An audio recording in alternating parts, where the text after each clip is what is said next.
මේ දවස්වල දෙඩි ලෙස වහින නිසා ලංකාවට හා ඉන්දියාවට ලොකු හානියක් වෙලා තියෙනවා කියලා අපි දන්නවා. ඉතින් මේකෙන් කොහොමද අපි බේරාගන්නේ?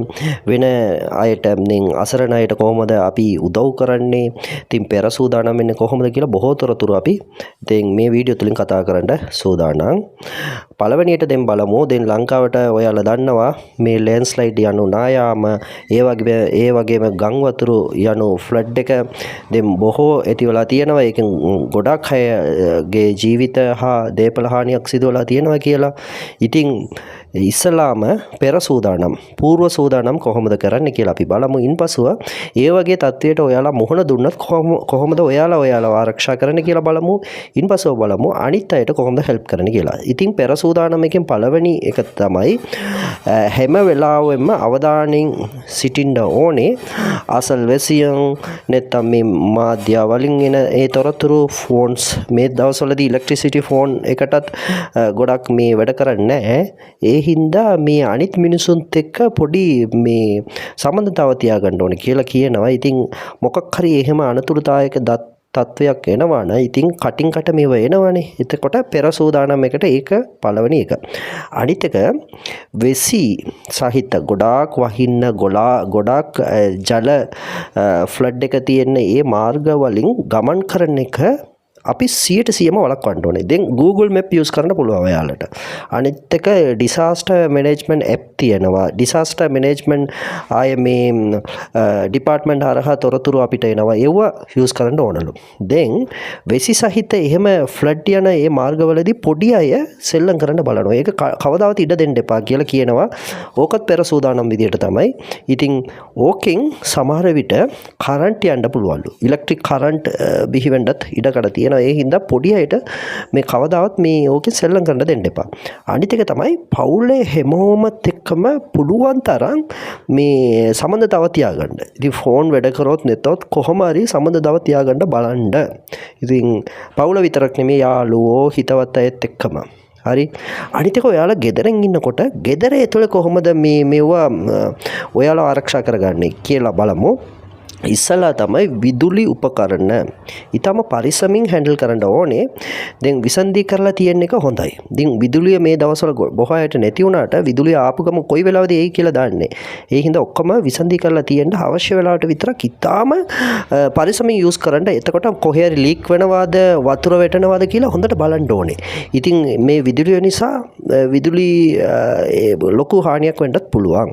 අනිත් එක වෙසිකිලි ඒ වගේ ඒ අවට ප්‍රදේශය පොඩ්ඩක් බලන්න. ඒ දන්නවද අර වෙසිකිලි ඒව ඩ්‍රේනේජ් ඒව තියෙනවනේ. ඕකට සාමාන්‍ය අර මේ වෙසි වතුර ඇතුල් වෙලා ඕකට සාමාන්‍ය මේ ලොකු හානියක් වෙන්න පුළුවන්. ඒ හින්දා වෙසිකිලි ප්‍රදේශ බාත්රූම් ප්‍රදේශ පොඩ්ඩක් වැඩියෙන් පරීක්ෂා කරන්න කියලා කියනවා.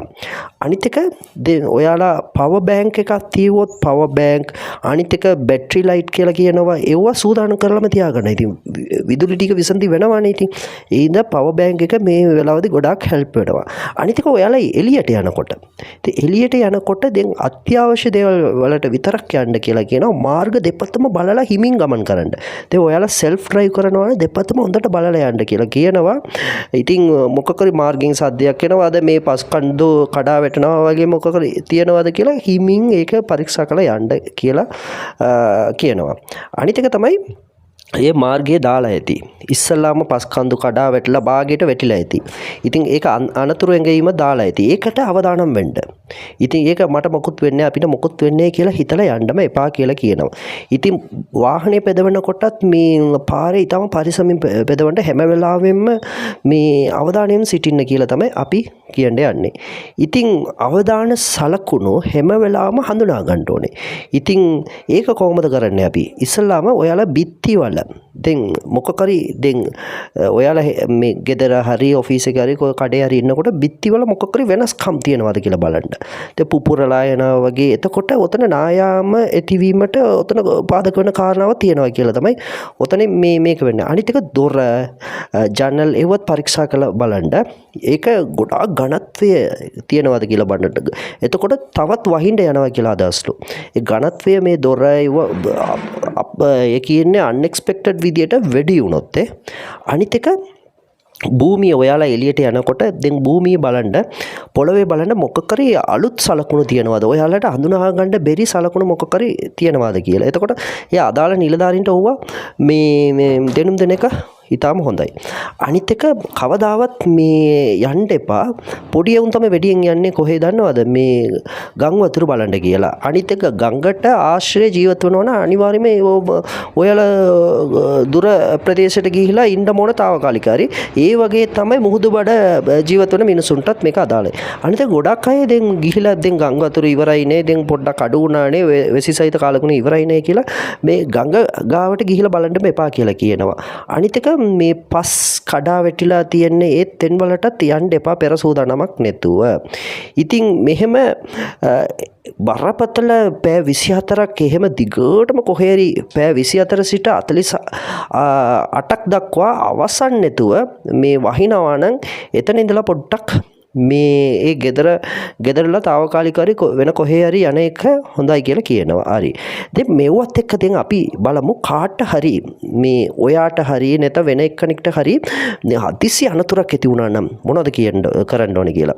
දැන් පොලිසියටයි disaster management unit එකටයි fire brigade කියලා කියනවා.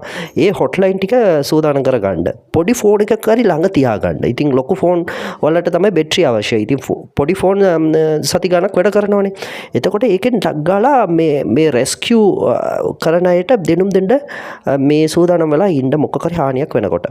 අනිත් එක තමයි මොකක් හරි ඔයාලම රෙස්කියු ඇටම්ප්ට්ස් කරන්න එපා. ඔයාලා දන්නේ නැත්තම් දැන් කවුරු හරි මේ හානියටපත් වුණා කියලා කියමුකෝ. එතකොට ඔයාලා හරියට දන්නේ නැත්තම් එයාලව රෙස්කියු කරන්න නැත්තම් බේරගන්න මේ ඒ වෙලාවෙම උත්සාහ කරන්න එපා කියලා කියනවා. ඒක ඔයාලා ඉස්සලා පෙර සූදානම් වෙන්න ඕනේ. කොහොමද එයාලව බේරගන්නේ කියලා බලන්න ඕනේ. ඉස්සල්ලාම දැන් එයාලට හුස්ම ගන්න ඉස්සලාම කවුරු හරි මේ වතුරෙන් ගලා යනවා වගේ දැක්කොත් අනිවාර්යයෙන්ම ඒ කොහොමද දන්නවද හෙල්ප් කරන්න ඕනේ. ඉතින් රෝප් එකක් ඒ කියන්නේ මේ ලණුවක් තියාගෙන ලණුවක යට දෙන්න පුළුවන්. ඒ තත්තියකුත් නැත්තම් කවුරු හරි ළඟට ගිහිලා ඉස්සලාම එයාට හුස්ම ගන්න මේ ඉඩ සලසා දෙන්න ඕනලු. එතකොට එයාගේ බෙල්ලත් එයාගේ නහයත් උඩින් ඒ වතුරෙන් උඩින් ඉන විදියට බලා ගන්න ඕනේ කියලා කියනවා.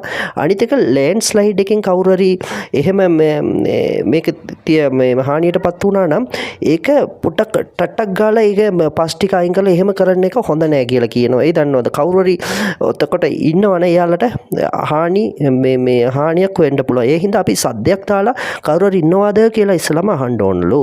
මේ වගේම තමයි කොමියුනිටි ඇසිස්ටන්ට් කියලා කියනවා. ඒ කියන්නේ මේ පීඩාවට පත්වෙච්ච කට්ටියට ඩ්‍රයි ෆුඩ් අපිට දෙන්න පුළුවන්, ඩ්‍රින්කින් වෝටර් දෙන්න පුළුවන්, බ්ලැන්කට්ස් වගේ දේවල් දෙන්න පුළුවන්. අනිත් එක වයසක අයටයි පොඩි අයට අදාළ වෙන දේවලුත් අපිට කලෙක්ට් කරලා දෙන්න පුළුවන්. ඉතින් මේ වගේ තමයි පොඩි අයවත් එල්ඩර් ඒ කියන වයසක අයවත් තනියම යන්න දෙන්න එපා කියලා කියනවා. අනිත් එක හැම වෙලාවම මේ ඒ කියන්නේ මේ ආරක්ෂා මෙසේජස් ටිකට සවන් දෙන්න කියලාත් කියනවා.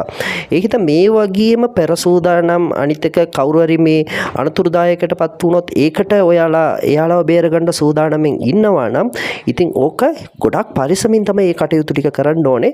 එතකොට මේ තත්ත්වයෙන් අපිව ආරක්ෂා කරගන්න පුළුවන්. ඉතින් තව ගොඩාක් දේවල් තියෙනවා. ඉතින් මේ දවස්වලදී ඔයාලට ඊටාම වැදගත් වෙන දේවල් තමයි මේ වීඩියෝ එකෙන් අපි ගෙනාවේ. ඉතින් අපි බලාපොරොත්තු වෙමු මේ තත්ත්වය තව දවස් දෙකක් තුනකින් නැති වෙලා සාමාන්‍ය තත්ත්වය උදා වෙයි කියලා.